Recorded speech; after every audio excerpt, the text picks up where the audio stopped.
Metro news కి స్వాగతం. ముందుగా ముఖ్యాంశాలు. రేపటి నుంచి ప్రతి సోమవారం మండల, డివిజన్, మున్సిపల్ స్థాయిలో ప్రజా ఫిర్యాదుల పరిష్కార వ్యవస్థ కార్యక్రమం. కలెక్టర్ నాగలక్ష్మి ప్రకటన.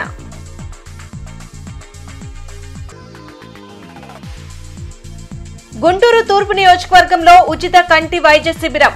మెడికల్ క్యాంపులను ప్రజలు సద్వినియోగం చేసుకోవాలన్న ఎమ్మెల్యే నసీర్.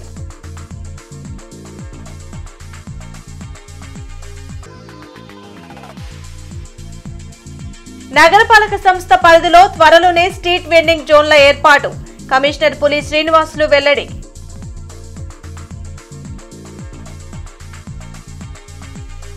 ఈ సోమవారం నుండి ప్రజా ఫిర్యాదుల పరిష్కార వ్యవస్థ కార్యక్రమం మండల, డివిజన్, మున్సిపల్ స్థాయిలో నిర్వహించనున్నారు. ఈ మేరకు కలెక్టర్ నాగలక్ష్మి ఓ ప్రకటన విడుదల చేశారు. అర్జీదారులు ఈ విషయాన్ని గమనించి తమ ఫిర్యాదులను సమీపంలోని మండల, డివిజన్, మున్సిపల్ కార్యాలయాల్లో సమర్పించవచ్చునన్నారు. ప్రజలకు పాలనను మరింత చేరువ చేసేందుకే ఈ నిర్ణయం తీసుకున్నట్లు పేర్కొన్నారు.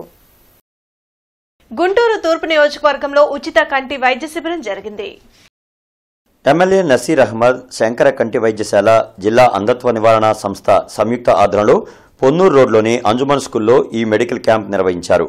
స్థానికులకు ఉచితంగా కంటి పరీక్షలు నిర్వహించి అవసరమైన వారికి కంటి శస్త్రచికిత్సలు, కళ్లజోళ్లు అందిస్తారని ఎమ్మెల్యే నసీర్ తెలిపారు.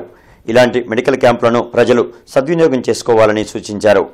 కార్యక్రమంలో కార్పొరేటర్ శంకుర శ్రీనివాస్, టీడీపీ నేతలు పద్మావతి, కొండలు తదితరులు పాల్గొన్నారు. గుంటూరు తూర్పు నియోజకవర్గంలో పేద మధ్యతరగతి ప్రజలకు మరింత సేవ చేయాలనే ఆలోచనతో శంకర్ కంటి ఆసుపత్రి, జిల్లా అంధత్వ నివారణ సంస్థల సంయుక్త ఆధ్వర్యంలో ఈరోజు ఉచిత కంటి పరీక్షల క్యాంపును నిర్వహించడం జరుగుతూ ఉంది. చాలామంది ముందుగా 2 రోజుల ముందే అనౌన్స్మెంట్ చేయడంతో వందలాది మంది ఈ క్యాంప్ని సందర్శించడం, వారికి కావలసినటువంటి రక్త పరీక్షలతో పాటు అనేక రకాలుగా కంటి పరీక్షలు కూడా చేయించుకొని వారికి ఎటువంటి ఇబ్బందులున్నా కూడా వాటిని రేపటి నుంచి ఆపరేషన్లు కానీ, వారికి అవసరమైనటువంటి కళ్ళజోళ్ళు కానీ, ట్రీట్మెంట్ కానీ, మెడిసిన్ కానీ అందుబాటులో పెట్టు ఉచితంగా ఇచ్చేటువంటి కార్యక్రమాన్ని కూడా తీసుకోవడం జరుగుతూ ఉంది. ముఖ్యంగా 40 సంవత్సరాల చరిత్ర కలిగినటువంటి శంకర్ కంటి ఆసుపత్రి జిల్లాలోనే కాదు రాష్ట్రంలోనే ఒక ప్రఖ్యాతిగాంచినటువంటి కంటి ఆసుపత్రి. అటువంటి ఆసుపత్రి ఆధ్వర్యంలో ఈ కార్యక్రమాన్ని తీసుకోవడం చాలా సంతోషం. చలమయ్య సత్రం ఆధ్వర్యంలో పేద విద్యార్థులకు ఉచిత వసతి గృహం నిర్మించడం అభినందనీయమని ఎమ్మెల్యే నసీర్ తెలిపారు. సుమారు 60 మంది విద్యార్థులకు సకల వసతి సౌకర్యాలు కల్పించడం గొప్ప విషయమన్నారు. గుంటూరు చలమయ్య సత్రం ఆధ్వర్యంలో 1,10,00,000తో నూతనంగా నిర్మించిన విద్యార్థుల వసతి భవనాన్ని ఆయన ప్రారంభించారు. ఈ సందర్భంగా ఎమ్మెల్యే మాట్లాడుతూ గుంటూరు చలమయ్య సత్రంకు 100 ఏళ్ల చరిత్ర ఉందని అన్నారు. ఈ సత్రం ఆధ్వర్యంలో పలు సేవా కార్యక్రమాలు నిర్విరామంగా కొనసాగుతున్నాయని వివరించారు. ఈ కార్యక్రమంలో గుంటూరు చలమయ్య సత్రం ఫౌండర్, ట్రస్టీ గుంటూరు సత్యనారాయణ, సభ్యులు మాజటి హరిశేఖర పూర్ణప్రసాద్, టి రాంబాబు, కార్పొరేటర్ బాబు, కొనకళ్ల సత్యనారాయణ, కొత్తూరి వెంకట్ తదితరులు పాల్గొన్నారు. 100 సంవత్సరాల చరిత్ర కలిగినటువంటి హాస్టల్ని శిథిలావస్థలో ఉంటే దాతల సహకారంతో పూర్తి స్థాయిలో ఈరోజు ఒక మంచి అకామిడేషన్ని ఏర్పాటు చేసి 60 మందికి ఉచితంగా, ఎటువంటి ₹1 కూడా ఫీజు లేకుండా ఉచితంగా వాళ్ళందరికీ కూడా హాస్టల్ వసతిని ఏర్పాటు చేసుకొని వాళ్ళందరూ కూడా ఉన్నత విద్య కోసం వాళ్ళకి దోహదపడేటువంటి కార్యక్రమాన్ని చలమయ్య స్కూల్ బాపూజీ సత్రం ఆధ్వర్యంలో తీసుకోవడం చాలా గొప్ప విషయం.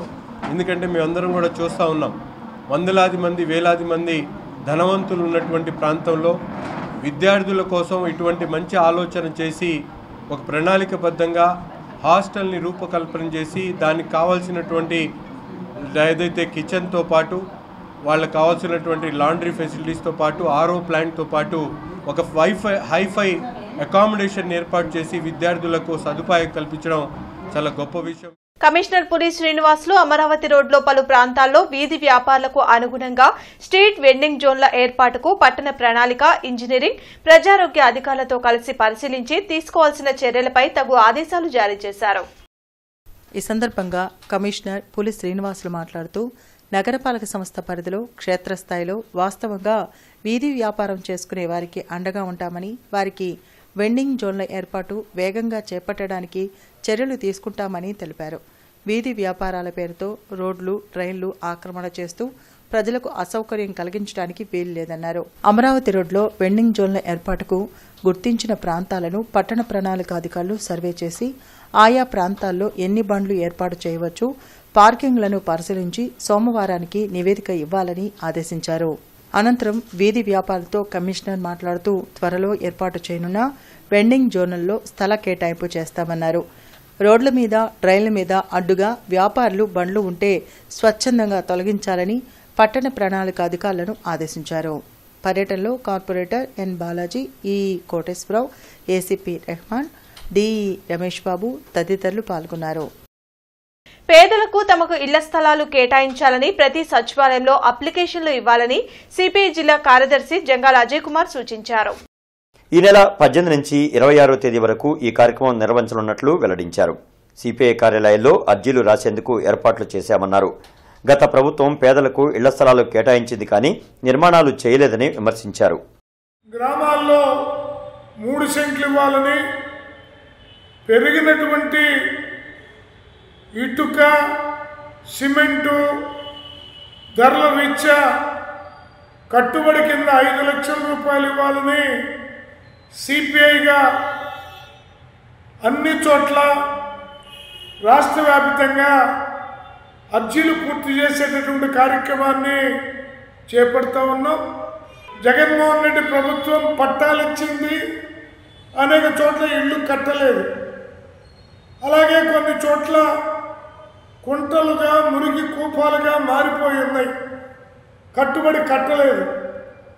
అలాంటి వాళ్ళకి ఇల్లు, స్థలం లేనటువంటి నిరుపేదలకి, కొత్త వాళ్ళకు కూడా అప్లికేషన్లు సిపిఐ నాయకులు, కార్యకర్తలు జిల్లా వ్యాప్తంగా గుంటూరు నగరంలో అప్లికేషన్లు పూర్తి చేసి ఈ నెల 23న రాష్ట్ర స్థాయి బీసీ మహాసభ కర్నూలులో జరగనుంది.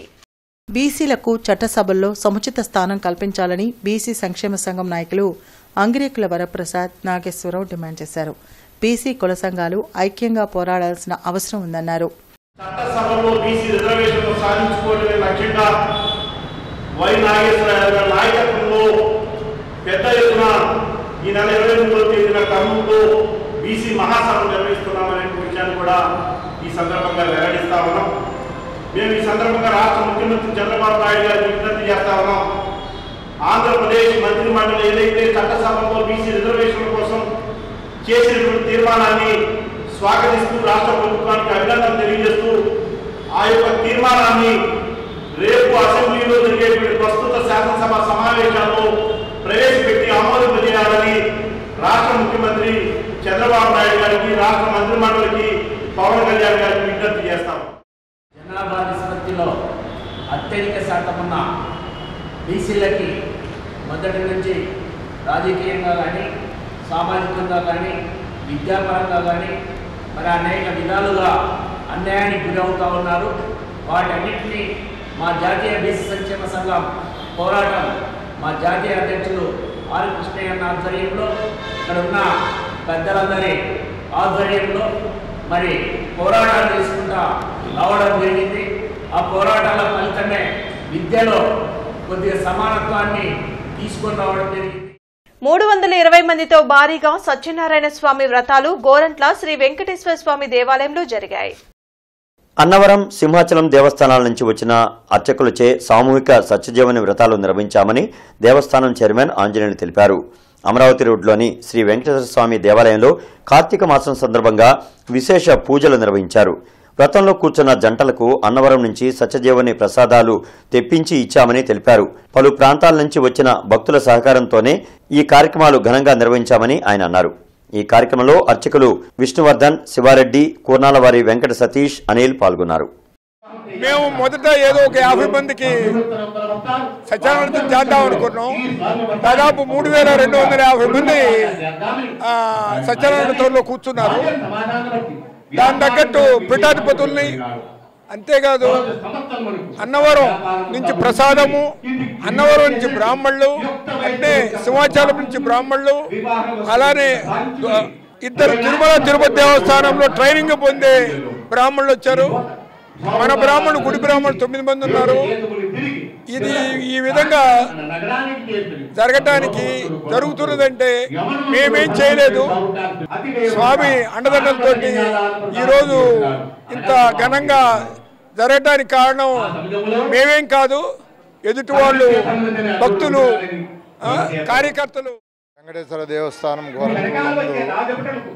సత్యనారాయణ వ్రతం మన అన్నవరం పురోహితులు వాళ్ళ సహకారంతో, అన్నవరం దేవస్థానం సహకారంతో ఇక్కడ సత్యనారాయణ వ్రతం కార్యక్రమం ఏర్పాటు చేయడం జరిగింది. ఈ కార్యక్రమంలో భక్తులు విరివిగా పార్టిసిపేట్ చేయడం జరిగింది. ఎవరు అనుకోని విధంగా దాదాపుగా 1000-1200 జంటలు ఇక్కడ పార్టిసిపేట్ చేయడం జరిగింది మన సత్యనారాయణ వ్రతానికి. దానికి తగ్గట్టుగా ఇక్కడ దేవస్థానం కమిటీ చైర్మన్ ఆంజనేయులు గారు ఆధ్వర్యంలో చక్కగా అందరికీ ఏ ఇబ్బంది లేకుండా ఏర్పాటు చేయడం జరిగింది. పురోహితులందరూ కూడా చక్కగా పూజా కార్యక్రమాలు నిర్వహిస్తున్నారు. అన్నవరం నుంచి ప్రసాదాలు కూడా తెప్పించి ఇక్కడ అందరికీ పంచడం జరుగుతుంది. భారత వికాస్ పరిషత్ సౌత్ రీజియన్ ఆధ్వర్యంలో 5 రాష్ట్రాల విద్యార్థులకు క్విజ్ పోటీలు గుంటూరులో నిర్వహించారు. అమరావతి రోడ్లోని Hindu college of engineering college క్యాంపస్లో తమిళనాడు, కర్ణాటక, కేరళ, ఆంధ్ర, తెలంగాణ రాష్ట్రాల నుంచి వచ్చిన విద్యార్థులకు క్విజ్ పోటీలు జరిగాయి. భారత్కో జూన్ 2024 కార్యక్రమంలో భాగంగా క్విజ్ పోటీలు నిర్వహించామని గుంటూరు శాఖ ప్రెసిడెంట్ చలమయ్య తెలిపారు. ఈ పోటీల్లో విజేతలైన వారు జనవరి 19న లక్నోలో జరగబోయే నేషనల్ క్విజ్ పోటీల్లో పాల్గొంటారని వెల్లడించారు.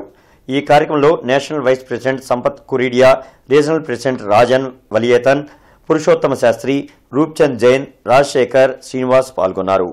భారత వికాస్ పరిషత్ అనే సంస్థ గుంటూరు బ్రాంచ్ ద్వారా హోస్ట్ చేయబడినటువంటి సౌత్ రీజియన్ ఆంధ్ర, తమిళనాడు, కర్ణాటక, తెలంగాణ, కేరళ నుంచి వచ్చినటువంటి పిల్లలు క్విజ్ కాంపిటీషన్ జరుగుతుంది. ఇందులో గెలిచినటువంటి వాళ్ళు ఆల్ ఇండియా లెవెల్లో జరిగే లక్నోలో జనవరి 19న జరిగేదానికి అర్హత సాధిస్తారు. ఈ కార్యక్రమం హిందూ కాలేజీ ఇంజనీరింగ్ అండ్ టెక్నాలజీలో జరుగుతుంది. మాకు ఈ నేషనల్ లెవెల్ సంస్థ అయినటువంటి భారత వికాస్ పరిషత్ సంస్థ మాకు ఇవ్వటం అనేది చాలా గర్వంగా ఉంది. మేము చాలా చక్కగా ఏర్పాట్లు చేసి ఈ కార్యక్రమాన్ని విజయవంతం చేయడానికి మేము చేస్తున్నాము. పిల్లలలో చిన్నప్పటి నుంచే దేశభక్తి, సంస్కృతి, సాంప్రదాయాలు, భారతీయ విలువలు చెప్పటానికే ఈ కార్యక్రమం నిర్వహించబడుతుంది. ఈ కార్యక్రమం 2001 నుంచి కార్యక్రమం దిగ్విజయంగా నడపబడుతూ ఉంది. ఇది బ్రాంచ్ లెవెల్లో, స్టేట్ లెవెల్లో, రీజనల్ లెవెల్లో, ఆల్ ఇండియా లెవెల్లో నిర్వహించబడుతుంది. మానవతా స్వచ్ఛంద సేవా సంస్థ ఆధ్వర్యంలో గుంటూరులో అవగాహన కార్యక్రమం జరిగింది. బ్రాడీపేటలోని ఎస్హెచ్ఓలో బ్రెయిన్ స్ట్రోక్ పై అవగాహన సభ నిర్వహించారు. ప్రస్తుత సమాజంలో ప్రతి 10 మందిలో ఒకరు బ్రెయిన్ స్ట్రోక్కు గురవుతున్నారని న్యూరాలజిస్ట్ డాక్టర్ నటరాజ్ పేర్కొన్నారు. ప్రధానంగా షుగర్ వ్యాధి ఉన్నవారికి రక్తం చిక్కబడి స్ట్రోక్ వచ్చే అవకాశాలు ఎక్కువగా ఉన్నాయని అన్నారు. షుగర్ను కంట్రోల్ చేసుకుని మానసిక ఒత్తిడి తగ్గించుకోవడం ద్వారా నరాల సమస్యలు, బ్రెయిన్ స్ట్రోక్ను నివారించవచ్చని వివరించారు. ఈ కార్యక్రమంలో టి ధనుంజయ రెడ్డి, వల్లంరెడ్డి లక్ష్మణారెడ్డి, పావులూరి రమేష్, కె సతీష్, ఎన్ సాంశీరావు, సిహెచ్ శివాజీ, డాక్టర్ సేవాకుమార్ పాల్గొన్నారు.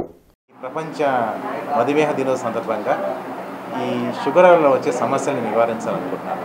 ఈ షుగర్ ఎక్కువ కావడం వల్ల ఏమవుతుందంటే బ్రెయిన్లో రక్తం చిక్కదనం అయిపోయి రక్తం గడ్డగట్టే అవకాశం వల్ల బ్రెయిన్ స్ట్రోక్ వచ్చే ఛాన్స్ ఉంటుంది. ఈ బ్రెయిన్ స్ట్రోక్ ఎక్కువగా 50 ఏళ్ళకు పైబడిన వాళ్ళకి ఎక్కువ ఉంటుంది కాబట్టి వాళ్ళు ఈ కుటుంబ యజమాని అంటారు. సో బ్రెయిన్ స్ట్రోక్ వల్ల వాళ్ళు మంచాన్ని పడిపోయి, కాలు చేయి పడిపోయి, మాటలు రాక, ఇట్లాంటి సమస్యల వల్ల వాళ్ళ కుటుంబ పోషణ ఇబ్బంది అయిపోయి ఫ్యామిలీ ఇబ్బంది పడడం జరుగుతుంది అన్నమాట. దీంతో పాటుగా వెన్నుపూస కూడా ఇబ్బంది పడే అవకాశం ఉంటుంది. కాళ్ళు చేతులు కూడా సచ్చుపడి తిమ్మిలు రావడము, కళ్ళు తిరిగి పడిపోవడం జరుగుతుంది అన్నమాట. ఈ షుగర్ మనం కంట్రోల్ చేసుకోగలిగితే బ్రెయిన్ స్ట్రోక్ని, తర్వాత వెన్నుపూస సమస్యల్ని, ఈ నరాల సమస్యలను కంట్రోల్ చేసుకోవచ్చు. సో ఈ బ్రెయిన్లో రక్తం గడ్డగట్టినప్పుడు మనం 4 గంటల లోపల రాగలిగితే బ్రెయిన్ రక్తం కరిగించేది చాలా మందులు ఉన్నారనమాట. సో కరిగించడం వల్ల మామూలు ప్రవాహం జరిగిపోయి ఈ బ్రెయిన్ స్ట్రోక్ నుంచి మళ్ళీ మామూలు మనుషులు అవి మళ్ళీ మామూలు పని చేసుకోవడానికి అవకాశం. అమరావతి సాహితీ మిత్రుల ఆధ్వర్యంలో కవి సమ్మేళనం గుంటూరులో జరిగింది. బ్రాడీపేట ఎస్హెచ్ఓలో అమరావతి సాహితీ మిత్రులు ఆధ్వర్యంలో మినీ కవితలపై చర్చా కార్యక్రమం నిర్వహించారు. ఈ కార్యక్రమంలో రజాక్ హుస్సేన్ రాసిన మణిపూసలు పుస్తక ఆవిష్కరణ జరిగింది. కవులను, కవితలను ప్రోత్సహించేందుకు ఈ కార్యక్రమం తోడ్పడుతుందని కృష్ణ సూర్యకుమార్ వెల్లడించారు. అనంతరం తెలుగు కావ్య మదనం వ్యవస్థాపకులు పూసపాటి కృష్ణ సూర్యకుమార్కు సన్మాన కార్యక్రమం జరిగింది. ఈ కార్యక్రమంలో రావి రంగారావు, పలువురు కవులు, రచయితలు పాల్గొన్నారు.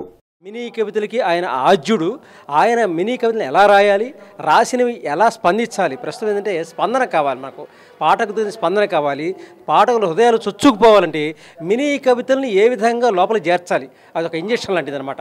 అందువల్ల ఆయన మినీ కవితల్లో నేర్పుతూ ఏ విధంగా రాయాలని చెప్పి చాలా చక్కగా ఆయన ఇస్తున్నారు. చాలా చక్కని ప్రేరణతో ఈ అమరావతి సాహితీ మిత్రులు అనేది సాహిత్య సంస్థ స్థాపించారు. చాలా చక్కగా ప్రతి 3వ ఆదివారం నాడు ఈ ప్రోగ్రాం నడుస్తున్నాయి. మంచి ప్రోగ్రాం నడుస్తున్నాయి. అందరూ సాహితీ మిత్రులు గుంటూరు పరిసర ప్రాంతంలో కాకుండా తెలంగాణ, ఆంధ్రప్రదేశ్లో ఉన్న అందరూ ఉభయ రాష్ట్రాల నుంచి కూడా సాహితీ మిత్రులు ప్రతి 3వ ఆదివారం వచ్చేసి ఈ యొక్క సాహితీ కార్యక్రమం బ్రహ్మాండంగా చాలా చక్కగా నిర్వర్తిస్తున్నారు. మార్చి 2025లో జరగనున్న కృష్ణా, గుంటూరు జిల్లాల గ్రాడ్యుయేట్ ఎమ్మెల్సీ ఎన్నికల్లో స్వతంత్ర అభ్యర్థిగా తాను పోటీ చేయనున్నట్లు లగడపాటి వేణుగోపాల్ తెలిపారు. ఉద్యోగాలు లేక నిరుద్యోగులు తీవ్ర ఇబ్బందులు పడుతున్నారన్న లగడపాటి తనను గెలిపిస్తే అనేక సమస్యల పరిష్కారానికి కృషి చేస్తానని చెప్పారు. ఉమ్మడి అభ్యర్థిగా ఒకళ్ళు, అలాగే పీడీఎఫ్ అభ్యర్థిగా ఒకరు పోటీ చేస్తూ ఉన్నారు. వాళ్ళు మనకన్నా పెద్దవారే. కానీ ఇన్ని రోజులు వాళ్ళు రాజకీయ రంగంలో ఉండి బాధ్యతల్లో ఉండి కానీ ఈ మండలిలో ఎన్నో సమస్యలను ప్రస్తావించకుండా వదిలిపెట్టారు. వాటిని అపరిష్కృతంగా ఉన్నాయి. దాదాపు మండలి ఏర్పడిన తర్వాత నిరుద్యోగ సమస్య అలాగే ఉంది, అలాగే వృద్ధుల సమస్యలు అలాగే ఉన్నాయి, తర్వాత అసంఘటిత కార్మికుల సమస్యలు అలాగే ఉన్నాయి, కౌలు రైతులు ఎలా ఉన్నాయి, దాదాపు అందరి సమస్యలు అలాగే మిగిలిపోయి ఉన్నాయి. అందుకని నాకు స్కోప్ ఇచ్చింది అదేనమాట. ఈ సమస్యల పరిష్కారం కాకపోవడం మూలాన నేను ఎంటర్ అవ్వాలనుకున్నాను, నా వంతు పాత్రను పోషించడానికని మీకు తెలియజేస్తా ఉన్నాను. అలాగే నేను వెళ్ళి పర్యటన మార్గం మధ్యలో నాకు ఎంతోమంది కలిశారు. వాళ్ళ సమస్యలు కూడా చెప్పారు. చాలా బాధపడుతున్న సమస్యలు ఉన్నాయి, మీకు తెలుసుకోలేదు. అవగాహన సంస్థ కార్యాలయంలో ఊపిరితిత్తులు మరియు సీజనల్ వ్యాధులపై అవగాహన సభ జరిగింది. అరండల్పేటలోని అవగాహన కార్యాలయంలో KIMS Shikhara hospitals interventional pulmonologist doctor శ్రీదేవిచే అవగాహన కార్యక్రమం నిర్వహించారు. ప్రజల్లో వచ్చే దగ్గు, ఆయాసం, అలర్జీ, వారసత్వంగా వచ్చే ఊపిరితిత్తుల ఇబ్బందులు, ఊపిరితిత్తుల క్యాన్సర్ వంటి లక్షణాలు రాకుండా తీసుకోవాల్సిన జాగ్రత్తల గురించి డాక్టర్ శ్రీదేవి వివరించారు. ఈ కార్యక్రమంలో కె చంద్రశేఖర్, రామచంద్రరావు, డాక్టర్ రవీంద్ర తదితరులు పాల్గొన్నారు. నిద్ర పట్టట్లేదు అసలు నాకు. ఉండుండి నిద్రలో ఒకేసారి గొరక ఆగిపోయినట్టు అయ్యి ఒకేసారి అమాంతంగా గాలి ఎక్కువ తీసుకుంటున్నారు, భయం వేస్తుంది, ఊపిరి ఆగిపోయినట్టు ఉంటుంది అని చెప్తారు. వాళ్ళని మనం డీప్గా అడుగుతూ ఉంటే మనకు ఓపిక వచ్చినప్పుడు ఆ పేషెంట్ని అడిగితే మరుసటి రోజు పొద్దున్నే లేవగానే వాళ్ళకి ఏంటంటే చికాకుగా అనిపించడం, నిద్ర ఫుల్గా డీప్ స్లీప్కి వెళ్ళినట్టు అనిపించడం, తల నొప్పిగా అనిపించడం, ఎక్కడ కూర్చుంటే అక్కడ టీవీ చూస్తూ ఉంటారు, నిద్రపోతారు వాళ్ళు, ఎవరైనా మాట్లాడుతూ ఉంటారు, నిద్రపోతారు వాళ్ళు. సో ఇలాగా ఉన్న వాళ్ళలో మనం ఈ స్లీప్ యాప్నియా, ఈ స్నోరింగ్ అనేది అప్పుడు మనకి. ఇప్పుడు పెద్ద వయసు వాళ్ళు మీరు ఇక్కడ ఒక 50-60 మెంబర్స్ ఉంటే కంపల్సరీ ఒక 20 మెంబర్స్ నైట్ నిద్రలో గురక పెడుతూ ఉంటారు. అది పర్వాలేదు. మీకు ఏంటంటే మరుసటి రోజు ఎవరికి డిస్టర్బెన్స్ రానంత వరకు, మరుసటి రోజు పొద్దున్నే మీరు ఫ్రెష్గా ఉన్నారు, మీ పని మీరు చేసుకోగలిగినంత వరకు మీకు ఏ దానికోసం వరి అవ్వాల్సిన అవసరం లేదు. బులెటిన్ ముగించే ముందు ముఖ్యాంశాలు మరోసారి. రేపటి నుంచి ప్రతి సోమవారం మండల, డివిజన్, మున్సిపల్ స్థాయిలో ప్రజా ఫిర్యాదుల పరిష్కార వ్యవస్థ కార్యక్రమం. కలెక్టర్ నాగలక్ష్మి ప్రకటన.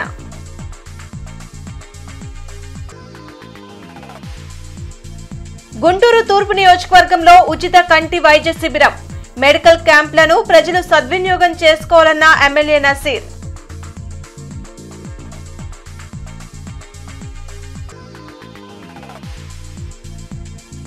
నగరపాలక సంస్థ పరిధిలో త్వరలోనే స్ట్రీట్ వెండింగ్ జోన్ల ఏర్పాటు. కమిషనర్ పులి శ్రీనివాసులు వెల్లడి.